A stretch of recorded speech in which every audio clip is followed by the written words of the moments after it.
When it comes to games, I'm a man of alarmingly simple tastes. I like uncomfortably big swords. I like busty ladies and beefy gentlemen. But most of all, I love mashing buttons over and over to kill oversized rats. If you too enjoy all those things, then you'll enjoy Warriors of the Lost Empire, an action RPG for the PSP, developed by Platinum Egg and published by UFO Interactive back in 2007. Don't let its title fool you, this game is... actually no, scratch that, let the title fool you, because this game is as generic as its name suggests. It is the most basic and trimmed down experience of what a hack-and-slash dungeon crawler can offer.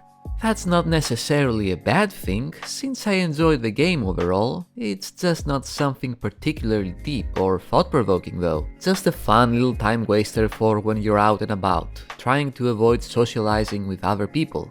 Well, in any case, since this game doesn't warrant a 2-hour retrospective, let's see what makes it enjoyable. If you're expecting a deep and masterfully crafted narrative regarding the game's story, then get out while you still can. The story is extremely simple, just like the rest of the game. You are a simple mercenary joining the Empire's special unit of soldiers, with the goal of finding out what happened to the missing Emperor Hadrianus. He was surprisingly a beloved emperor who ruled fairly but in solitude. All that changed when he met a handsome young man who brought happiness to his life, Antinous. That doesn't sound suspect at all. Hadrianus apparently loved this young man so much he built an entire city in a remote region so they can live the rest of their days together. Unfortunately though, he disappeared, and his beloved Neverland Ranch fell into ruin and is now inhabited by all manner of beasts and vagabonds. The main hero can be one of 4 characters, each with their own little backstory, which adds a bit of flair to the experience. You can be a gladiator, specializing in dual wielding, as gladiators often do. A Highlander, who is neither immortal nor Scottish, so he's just a buff guy with a big sword. An Amazoness, a frail little high school girl that uses her bow because she's helpless in close combat, as Amazon warriors are famous for. And a Dark Seeker, who is basically a goth GF.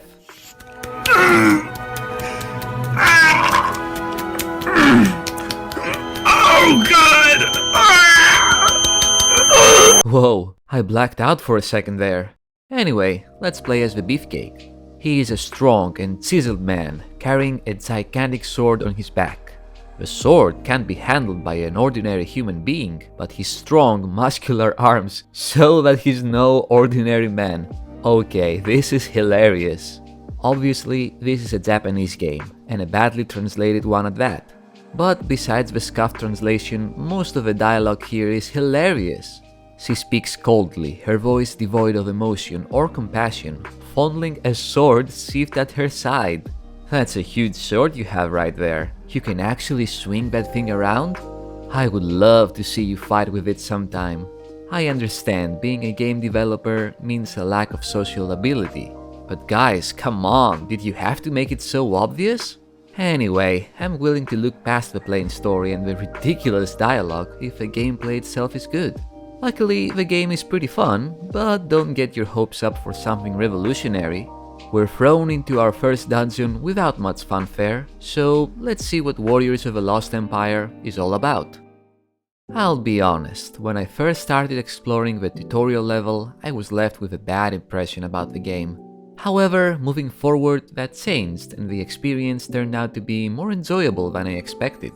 The controls are super simple. You have a light and a strong attack. You can jump for no reason whatsoever, since the levels don't include any platforming challenges, and you can block any enemy that is attacking in front of you.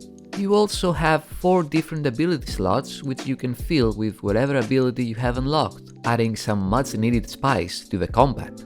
And if that's not enough, you can also use any items you find on your travels both offensively and defensively.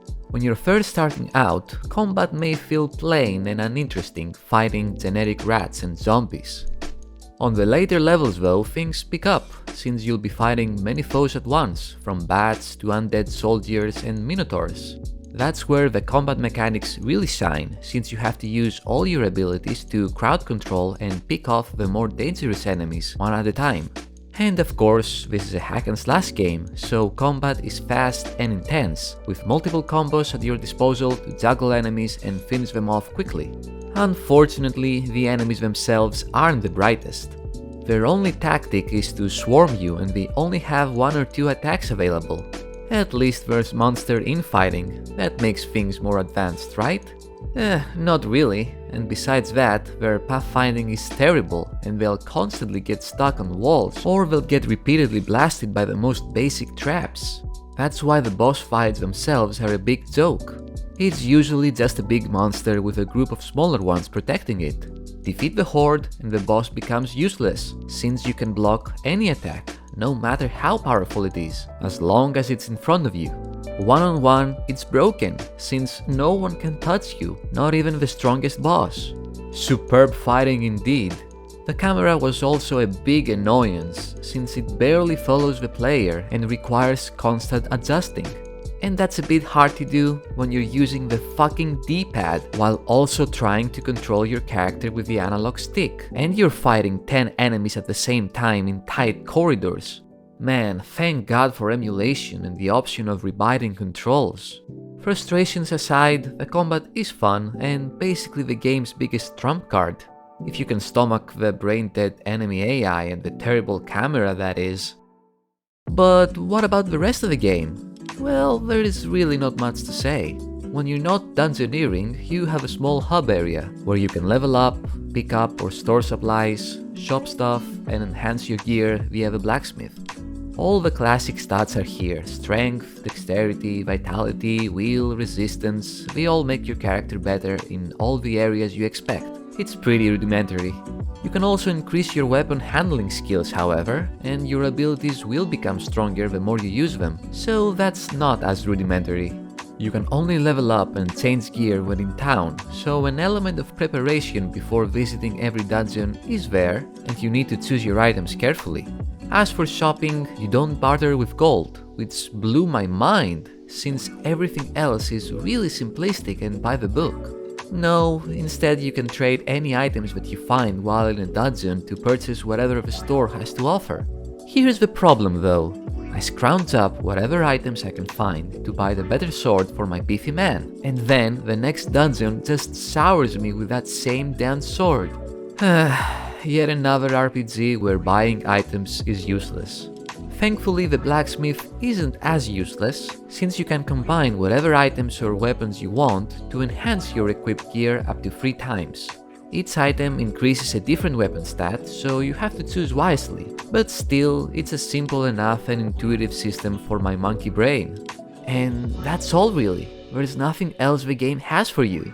A small hub, a town map with different locations, and the dungeons. It's so simplistic, I wouldn't be surprised if this game wasn't finished on time. I mean, just look at the dungeons. They are just a bunch of corridors and rooms with the same textures repeated over and over. No decorations, nothing to make them a bit more unique and lived in. The graphics aren't offensive, but I wouldn't call them great either. They're pretty muddy and plain, making everything feel the same. The music is pretty cool, thankfully, atmospheric and intense at the same time, but it resets every time you enter a new dungeon floor. And since the dungeon floors aren't that big, the music ends up being as repetitive and monotonous as everything else. And don't get me started on the sound effects, they are ridiculous. They seriously, unironically used the metal pipe falling sound effect for critical hits.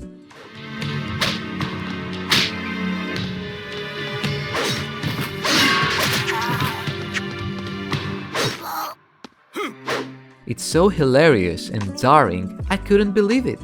Overall, the game's presentation and character development mechanics are just like the combat, simple, plain, and unpolished. I have mixed feelings regarding Warriors of the Lost Empire. On the plus side, the combat is simple, intuitive, and addicting. On the other hand, everything else is bland and seriously unpolished. If I had to grade it, I guess I could pass it off as mediocre, since it's a PSP game. If you're looking for a quick session of hack and slashing and dungeon looting without any complications, this is the game for you. If you want something deeper and more involved though, there are many far better and more interesting alternatives than this. And that's Warriors of a Lost Empire in a nutshell. Thank you very much for watching, I hope you enjoyed it. Leave a like if you did, comment your thoughts below, and subscribe for more stuff. You know how it goes. Have a great day, and until next time, take care and have fun.